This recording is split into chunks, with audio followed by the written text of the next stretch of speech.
Well, I think people are initially drawn to yoga, at least I was. In the beginning, it's for the physical side of it because people are looking for a way to get in shape and look fit and be healthy. And I think that's definitely what helps get people through the door.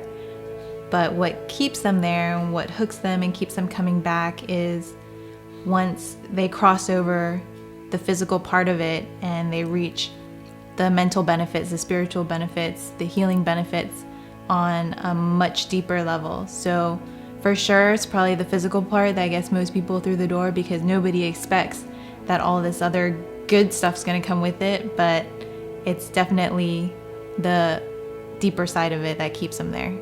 Well, Chris and I were teaching martial arts, and we had a kind of a backyard studio where we'd have a group of guys come over and pad up and go at it. And my sister had been practicing yoga for a long time, and we asked her to teach a yoga class to the group of guys, and that was our first experience, and she did a beautiful job at it, and we felt amazing afterwards, and so so it sparked my interest. Once I started practicing, it didn't take long for me to realize how powerful it was in terms of healing the body, but we were always practicing martial arts with the intention of dissolving the ego and being able to see clearly when you're in a confrontation. And I realized that through this practice of yoga that it was like the rocket ship to the place we were going, where in one class it took years for me to achieve that state of presence or stillness in the midst of the martial arts world, and within 1 or 2 classes I had experienced it and realized that there was something more than just the physical healing of it. It was the space that was created in my mind and body that felt just amazing. It ended up being something that helped me get out of my head. And I think that a lot of our insecurities and fears come from us believing the thoughts that are in our heads all the time. And yoga helped me, whether it was for a second or 5 seconds, or sometimes even for a minute, helped me quiet those thoughts down. And till this day, I still have those thoughts, but I have a lot more tools through my yoga practice to help me see that those thoughts aren't always reality. For me, it was really the physicality of it when I was little. It was like, I grew up really athletic and played a lot of really competitive tennis and running and ballet as well. And so as a 14-year-old girl coming to yoga, it was very much that that physicality of it, of that connection to like the blood pumping in your veins and that physicality that you get in sports as well. I think as a teenage girl too, it was also that kind of making peace with being present in your body and being comfortable in your skin. And there's so much going through your head as a teenage girl, and so many, I mean, I don't know if there's anyone who would want to go back to being 14 again, all the stuff that you go through as a kid. But just being able to have some like moments of comfort in my own skin. I was in college, and I remember always reading magazines, and all the famous, beautiful actresses said they did yoga. And it always irritated me because I always thought yoga was this stretchy thing. And I'm like, you don't look that good because you do yoga, stop lying. And so it's just a weird mental memory that I have.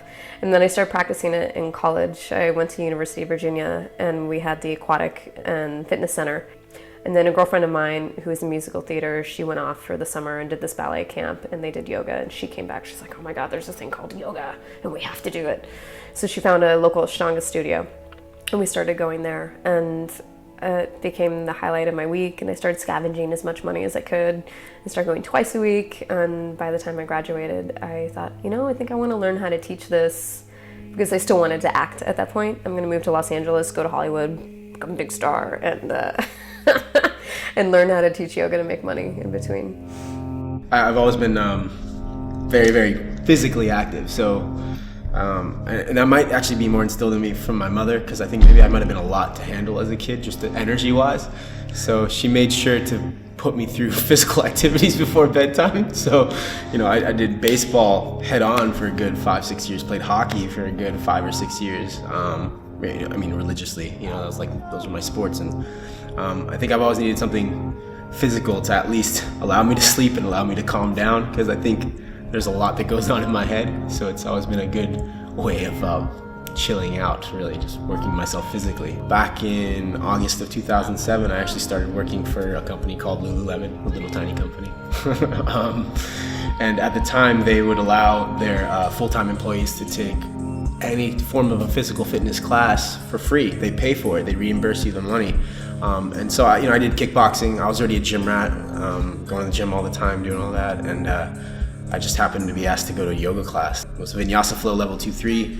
And I just remember probably 40 minutes in, I already think I've never had my butt handed to me like this before. Sweat all over the floor, and inversion time came around like an hour and 5 minutes in, and my inversion was being supine, just laying down on my back and looking at the ceiling. And she came around and was like, "Are you okay?" I said, "Oh, I feel great. I've never felt this good before, but have to relax." And, I've never had to say, I need to relax after pitching over and over again, or playing hockey for an hour and a half. I never thought, oh, I'm tired, I need to chill out. That was the first time something had ever made me like, I need to relax, I need to chill. And so I think that's really what kind of grabbed me so much, is that physically I felt not exhausted, but so worked that mentally I felt for the first time, I can relax. So I think that's what really grabbed me. That was my first experience. I just like seen this sign for yoga, and so I started going, and it was just like, I remember it was a class of these 60-year-old women.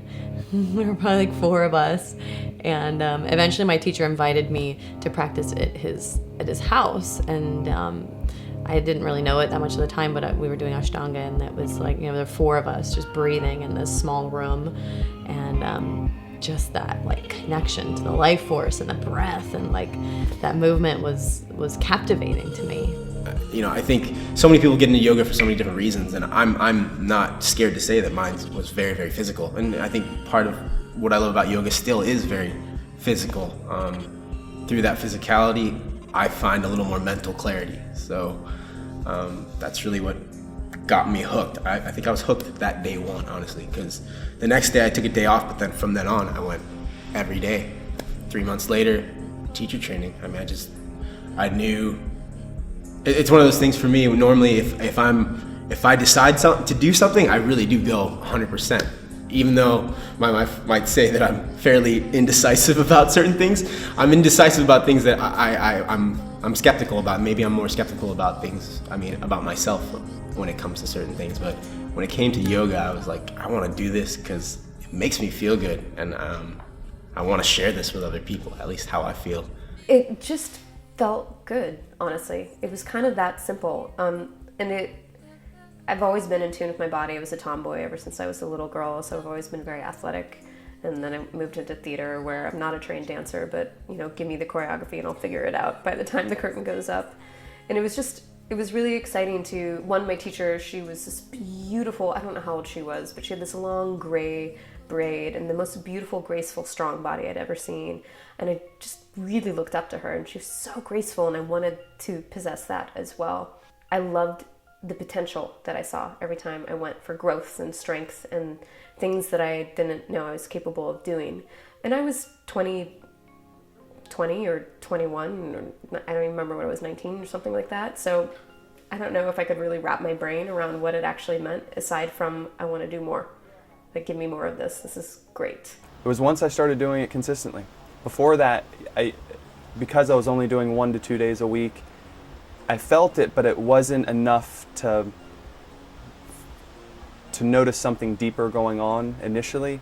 When I started upping the practice and realizing that 5 days a week felt better in my body and my mind, then it was when I would shift back into the 1 day a week or 2 days a week, it was there's something missing here. There's that feeling that I'm missing from.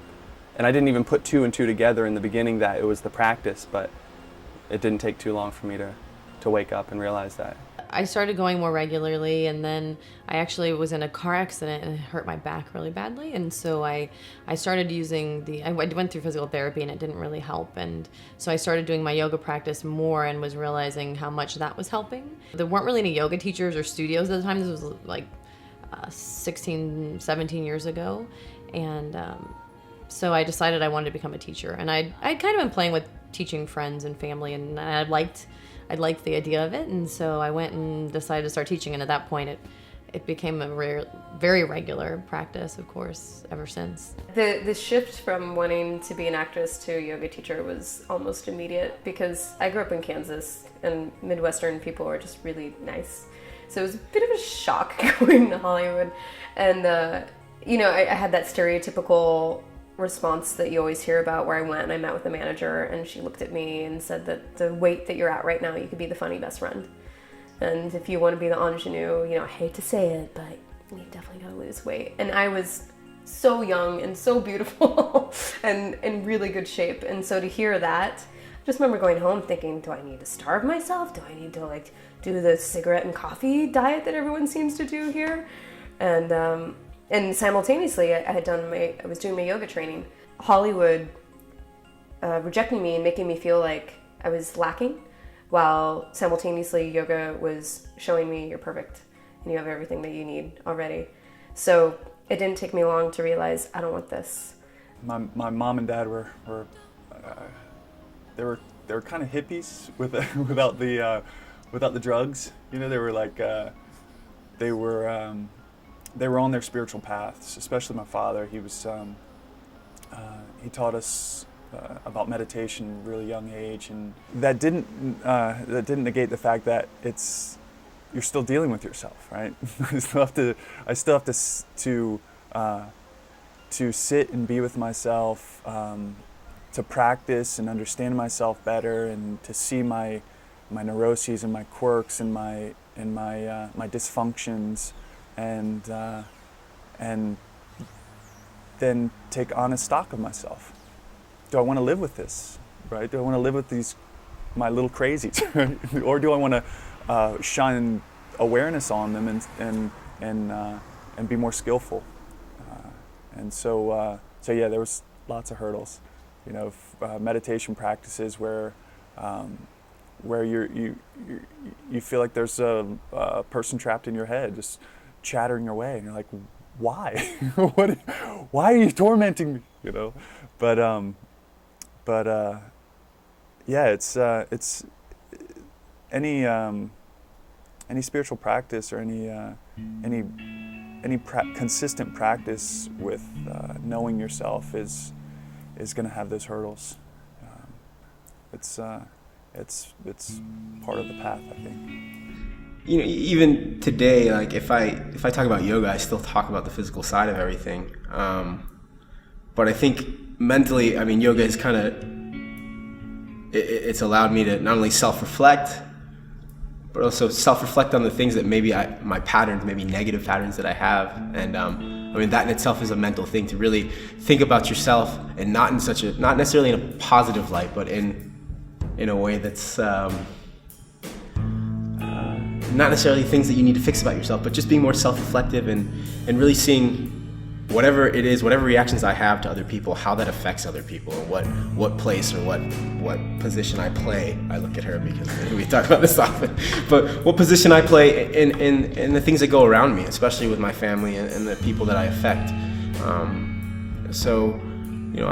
I was always taught to be very courteous to people, be kind to people, and be conscious of others around you, and that was instilled in me by my mother. But I think yoga has kind of really pulled even more out of me, in the sense that I need to really be conscious of how I react and what I do, and in turn, by kind of making myself a better person, I think those around me maybe will become better people as well. And this is the thing with yoga. It's kind of goes along with that ignorance is bliss idea, that when you don't know, you think you're fine, and you think everything's great and I don't need anything. And then you go and take a yoga class, and you realize how much better you feel after the yoga class, and you look at the state where you thought everything that was okay, and you realize, whoa, there's so much more, and there's such a heightened awareness that I can get to where I'm really ecstatically, blissfully happy. And I was taking a class the other night where I'd never taken this class before, and I went in there and I wanted to work. I wanted to sweat, I wanted to flow, I wanted my vinyasas, that was the mood that I was in. And the class was slow and very alignment driven, which is great, but it wasn't what I wanted. So for the first half hour of the class in my brain, I'm like, damn it, this is what I I could have done a practice at home, blah, blah, blah, blah, and you've got this whole conversation, aka life, happening in your head, and just being a little snotty bitch, honestly, judging everything. And then by the end of the practice, and you do it, and you do your shavasana, and you sit up, and you go, wow, this is exactly what I needed. This is exactly what I needed. And the yoga practice has allowed me to trust that the situations that I'm in are there for a very specific reason, even if it doesn't align with what my ego or my brain wants. And if I can stop tearing everything to shreds and judging it and expecting it to be a certain way, that there's a lot to get out of your life. It's kind of always for me been that ability to take this knowledge, and one of the things I love doing, I'm so like the nerdy aspect of it, of like learning and analyzing and taking it and being able to then take that and share that with people, to give people these tools, because it's the physicality of it, but then eventually that ability to sink into something deeper that is almost unexplainable. And this is the thing, I do a lot of yoga for athletes, and this is one of the things that I love, is that it's like replicating the zone, that ability to get into the zone, which in athletics is like, it's like gold. And that ability to recreate that in our lives, and it's not even about a sport anymore, but that zone is the presence that we talk about as yogis, the dharana, the dhyana, that ability to be absorbed within the process of our lives, to be absorbed in it. And to me, that practice of yoga is about having the clarity within our lives to clarify and get really clear in our purpose, and start to pursue the things that we love, because we all have this passion of some sort within us. And it doesn't mean that we all have to become yoga teachers, or that we're all meant to like become yogis every day, all day long. But the idea is that yoga helps us clarify our purpose and start to get clear in ourselves and look at our shit. It's like there's so much stuff swirling around in our brains at any given moment that skews the lens through which we see the world. And so yoga, a lot of it is just about like the windshield wipers of clearing that off, so that we can sit and look clearly. And one of the things I love about it is that balance between like the nerdy, brainy, like dissect it, look at it, we can get really physical about it, and I love the anatomy and dissecting all of this stuff and getting really geeky about it. But then eventually it's like we just let that go.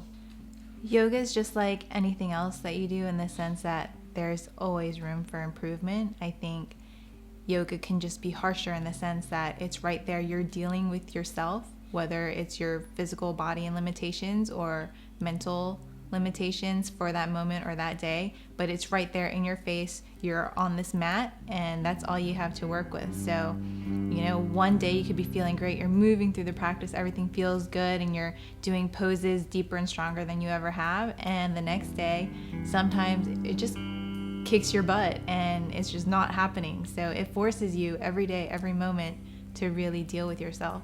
It mentally slaps you back into, you know what? This is what's good for you. And this is the kind of person that you want to be. And that's why people keep going back to it.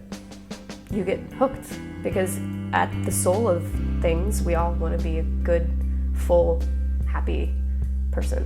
The common thing that we're all searching for is enlightenment, right? Or happiness. And yoga has taught me that the key to enlightenment and happiness is the ability to embrace each moment as it arrives, and each breath as it enters and comes into your body and exits. And it's not, is this what I want it to be? Is this the person I want to be with? Is this the job I want to have? Is this the picket fence that I want to go around my house?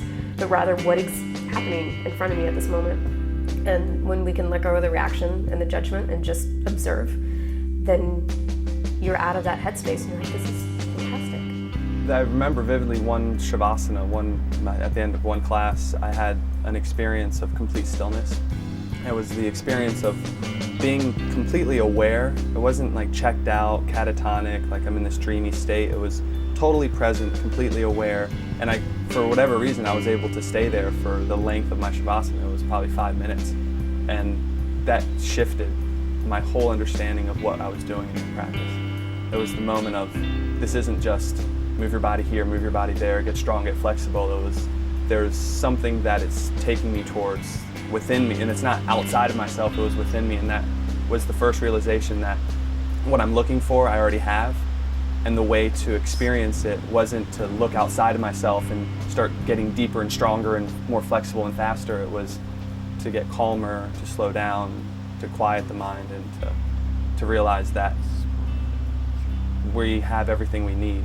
And I know that in the next 50 years, there are going to be these points that yoga, that I realize why yoga's in my life, where it really gets me again and again, and it reaffirms why I live a yoga life and I do yoga every day, or I teach it.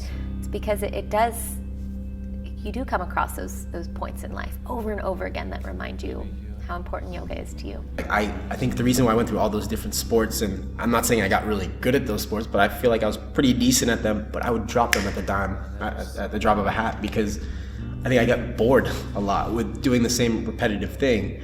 And with yoga, at least for me, in the yoga practice, I've discovered there's so many elements to yoga, whether it's pranayama, different styles, ashtanga, iyengar, flow, inversional yoga. It changes constantly.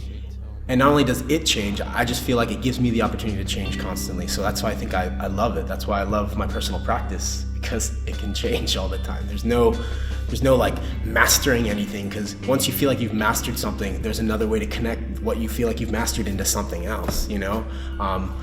I love a physical practice that's inverted all the time, so now I've started to find more back bending and hip opening, you know, and not necessarily that I mastered those, but if I find those, all of a sudden I might find myself more into enjoying very restorative classes, you know. So I think what I love about the yoga practice, or my personal practice, is that it's ever changing. It's never gonna end. I'm glad that there's no end goal. So many times in our lives we get so focused on an end point. And yoga, it's like, even the physicality of it, it's like we keep coming back and then you're like, yeah, I got this, and then it slaps you right in the face and you're like, now do this. And you're like, at some point you realize, okay, like I'm never gonna be able to do everything. And then we start to go, okay, maybe I just get caught up in the process and enjoy and be present in it. And you know, there's so many little bits like that we learn that replicate right into our lives. And it's so analogous to everything that we do that it's such an incredible tool, I think, for everyone.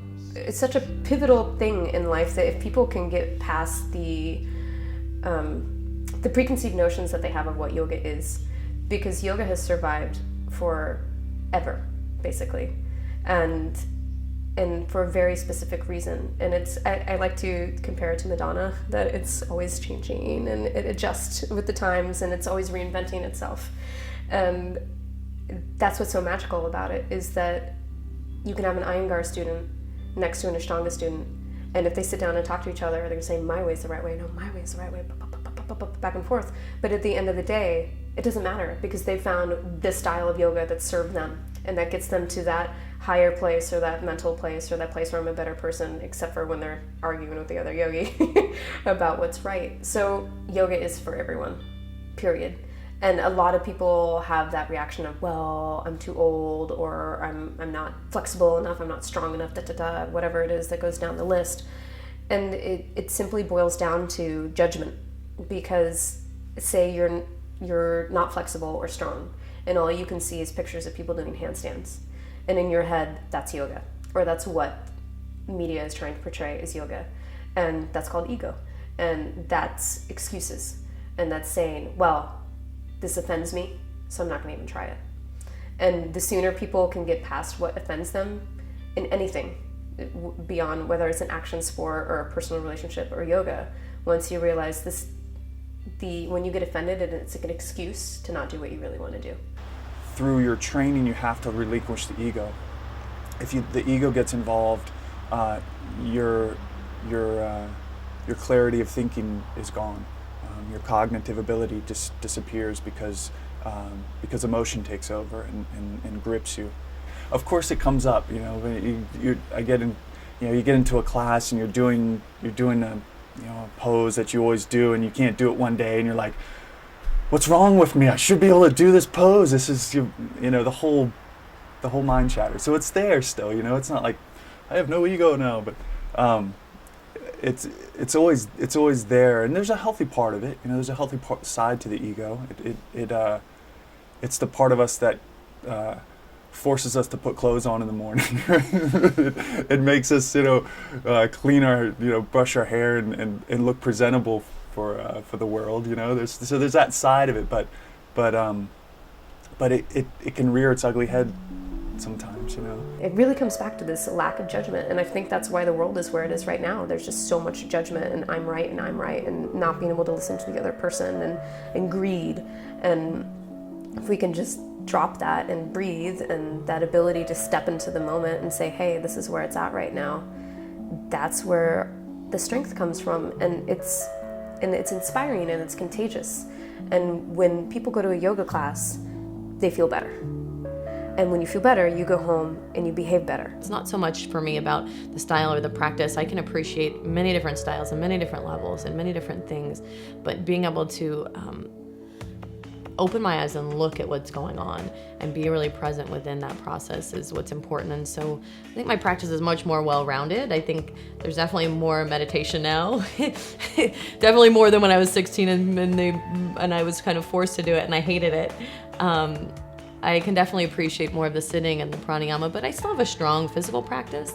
It's just less important to me, the showy stuff, they're fun and I enjoy teaching them, and it brings us into the moment to understand them. And I love the kind of nerdy dissection of how to do them.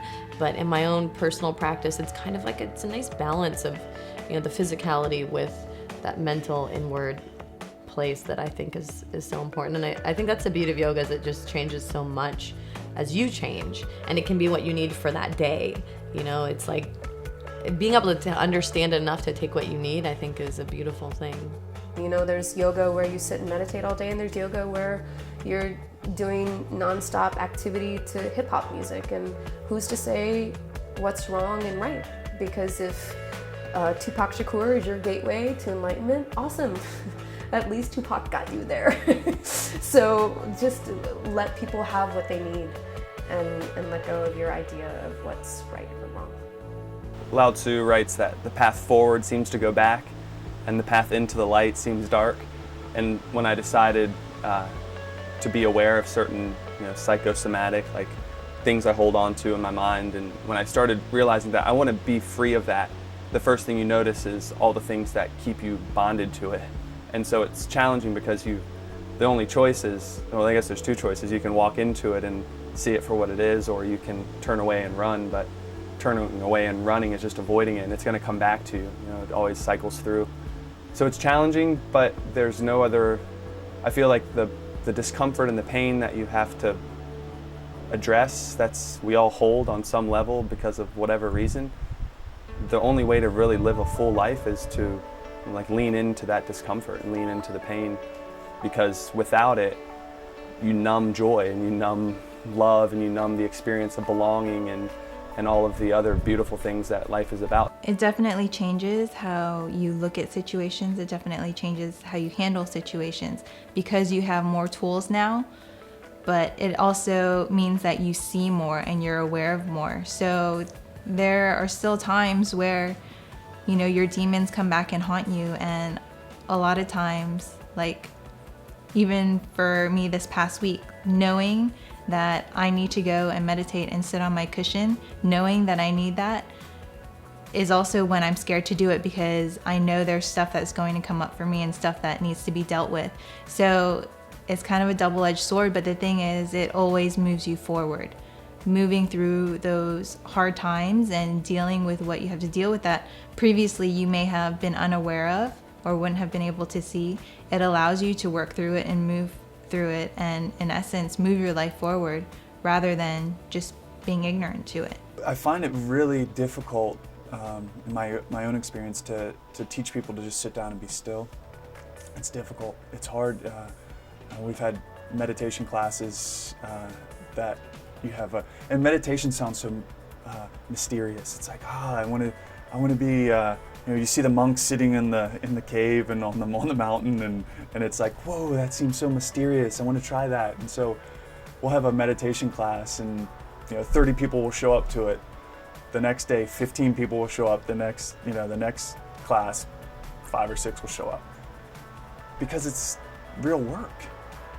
The mystique disappears real quick when you sit there and you're like, holy shit, I have to sit with myself. You know, I have to actually be with myself and see my craziness do its thing, right? If they can even see that, right? That's to even get the separation to know that I'm not my thoughts, right? I'm not this chattering monkey in my head doing its thing, right? I'm deeper than that. But so the beauty, I think, of asana, of the physical practice, is that you get people moving, right? You don't have to talk about being still and watching,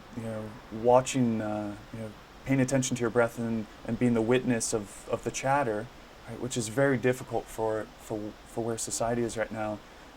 You say, get on your mat, put your right foot here, put your left hand here, set your gaze here, breathe, and it happens. In everyday life, if we pay attention to our breath, and for a lot of us, it may be through yoga, it may be through meditation, it could be running. When you pay attention to that, you realize how much control you have over your life and the way you feel and just your own sanity, rather than letting things bombard you and crowd you out and pull you down, essentially. Rather than dealing with it through alcohol or drugs or other things, you choose to deal with it through your breath. And what's so great about yoga is that it almost teaches us in disguise how to do that.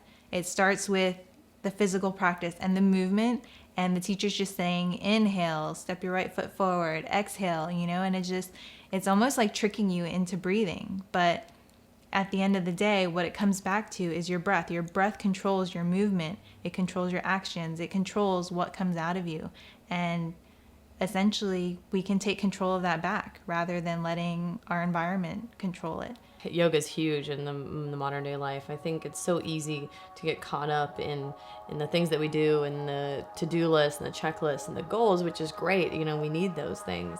But it really is a process of opening our eyes to what's going on, I feel like. And sometimes it's great. We sit in our yoga practice and we can set up this perfect environment and sit on pillows and play nice music. But eventually shit comes up in our lives, whether it's on the street, walking through New York City, or, in Kansas or wherever you are. It's that, the things come up, and I think it's easy within the world for us to stuff that away and not ever look at that. And yoga, for me, part of it is the process of looking really deeply and without judgment. It's not like, oh, I'm a bad person because I did this or I did that, or because my mind wanders all the time. We all do it. It's like you get to know all these yoga people. We all have the same problems. But the whole point is that as yogis, we're willing to look at that. We're willing to look and own up to our shit. And I think that that's one of the most important things. And as we start to do that, we start to take accountability for our lives and start to look at where we're going, and instead of really focusing so much on the end point, is getting caught up in that. And I think as a healthcare practitioner, that's where a lot of we see this now in a lot of our healthcare, is this stress and how much of a toll it takes on our bodies. And stress is just our resistance to what's happening. It's our resistance to just being in the moment. That's one of the most valuable things that yoga has to offer, is that ability to really bring us deeply into ourselves, whether it's good or bad or right or wrong or here or there. That ability to bring us really deeply into ourselves and really deeply into the moment, to appreciate our lives and what we have, and be grateful for what we have, because we have so much. And it's so easy to live in a world of deficit rather than a world of abundance. And I think it reminds us that both of those exist, that sometimes things are shitty, but that we still have all of this abundance in our lives, and to be present within the mutual existence of both of those is the beauty of it. For people, it can just be about the physical, and they can just work that, and they can get to a level of peace in their lives. But then the next step is to let yourself really be still, right? To sit down on a cushion, close your eyes, and be with yourself. The work that, in my experience, the work I do on my cushion is like a rocket ship compared to the work I do on my mat. So I think even for like people that don't even, people that are working in the city, rocking out their jobs and type A, going, I feel the asana practice is really is a better first step for them. get them on a mat, get them moving, let somebody take over as a teacher for them and tell them to do this and didn't do this and do this and do this, and so they can let go of the control. They can just let themselves be in a class and move through their bodies, and then they can start feeling again. So that's the first step. We got to start feeling again. We got to get out of here and get into here, so that we can move on down the path. I just think the world would be a completely different place if people did yoga. I think that if not necessarily that all of a sudden the world would be a perfect place, but I think that if everyone started to understand themselves and what motivates them and drives them and get really clear in their purpose, I think a lot of what we do as human beings is autopilot. It's a projection of where we've been and what's happened to us. And unfortunately, we end up just kind of going through the motions of our lives and then, coming to the end and wondering what happened. And for me, yoga is this process of waking up and looking really clearly and examining our lives. And I think that if more people were able to do this, I think it would be a huge movement in the world. I think if everyone did yoga, it would be a completely different place to live. And it's not about being perfect, because we're never going to be perfect. It's not about trying to live up to some yogic standard, which can feel like the case sometimes, I think, from some perspectives. It's really about letting go of that judgment, and looking really clearly at what is us and what is important and getting really clear in that. And I think that with that in mind, I think it changes everything. I've realized that life is more fulfilling, even in all of its discomfort and pain and loss. If I'm not embracing it as well as the pleasure and the love and the joy of it all, then I'm missing half of the equation. And it's not that I want pain or loss to come into my life, but it's going to happen because that's the nature of the world. And if I can lean into it, then I have more gratitude, I have more joy, I have more. It's a more fulfilling life to be lived, really. And I think so on a personal level, that's why it's worth keeping going and just keeping one foot in front of the other and stepping into the path. It doesn't take years of practice to see the benefits of yoga. I mean, I've had a regular practice, I would say consistent practice, for only a few years. So, compared to some others that have decades or a lifetime of practice in meditation, and it's not a lot, but it can still have huge benefits. And, as a result, for myself personally, I see changes day in and day out. They aren't always huge, but I'm that much more aware and that much more receptive to it as a result. And everyone can relate to that in some way. I think it's easiest when you think of athletes. Like, I was a competitive swimmer most of my life, and there was still that same focus and honing into the moment that you have to do any activity. But what yoga allows you to do is to do it anywhere, anytime, in just a few seconds.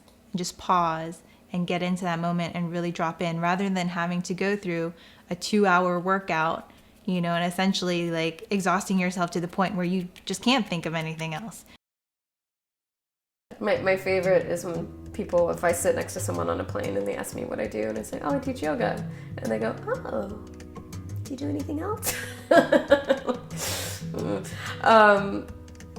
It's funny. It's a really hard thing to explain to someone who has no grasp, because I think if you're in the yoga world, like in Los Angeles, for example, if you say you're a yoga teacher, people are like, oh my gosh, where do you teach? Blah, blah, blah, blah. And it is kind of a celebrity thing in these big urban cities.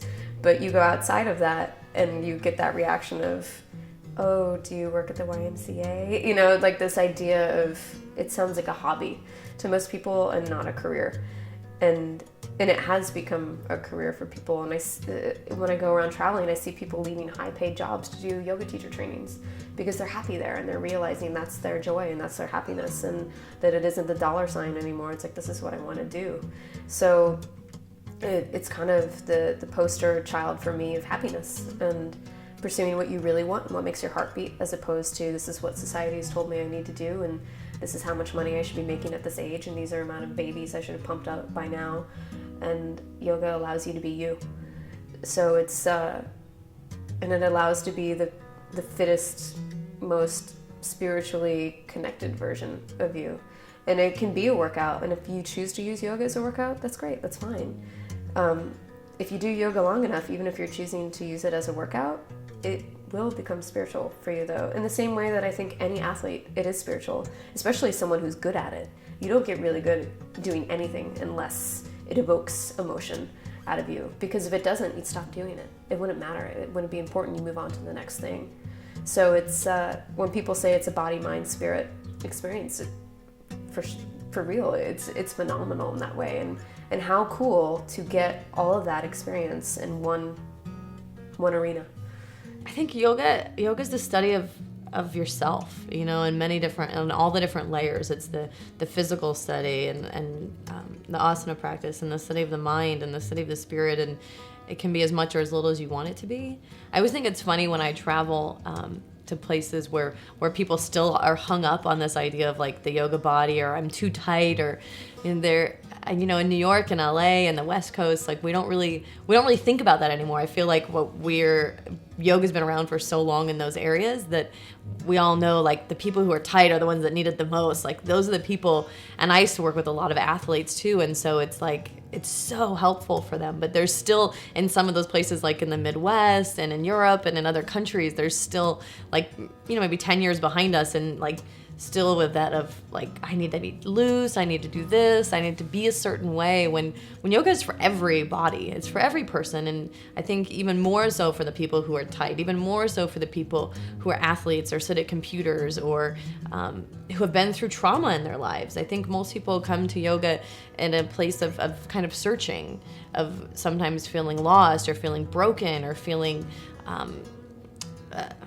like we don't live up to some kind of expectation in our lives, and kind of searching, and it's not necessarily, you know, some people are still caught up on it being a certain religion or dogma or way, but it really is what you create of it. It's the ability to take these tools that, you know, we've used for so many years, and to start to create yourself, and to start to look at yourself, and how the things that we do, and the things that we say, and the things that we eat, and the things that how we interact, how all of these things affect us, and how they kind of shape us, and how much like everything that we see in our lives is a projection of our own beliefs and our own past, and everything that's happened to us growing up, and consciously and subconsciously, that creates now how we see the world. And I think it's you know, really interesting process of looking at that, to see how we can live our lives more consciously, and to, you know, create not only within ourselves the life that we love, but also to inspire the people around us. And that's one of the things that really kind of draws me to teaching yoga, and to traveling all over, which is a lot of work to get to places and to be there, and to but to be there and inspire people, and to be able to help them find this way to go out there now and, you know, create a different world for ourselves, for our kids, for our future, to start to shift not only ourselves, but as a result, the people around us, is a really cool thing, you know. And to be able to take that and create what you want, I think is really empowering, and it's incredible.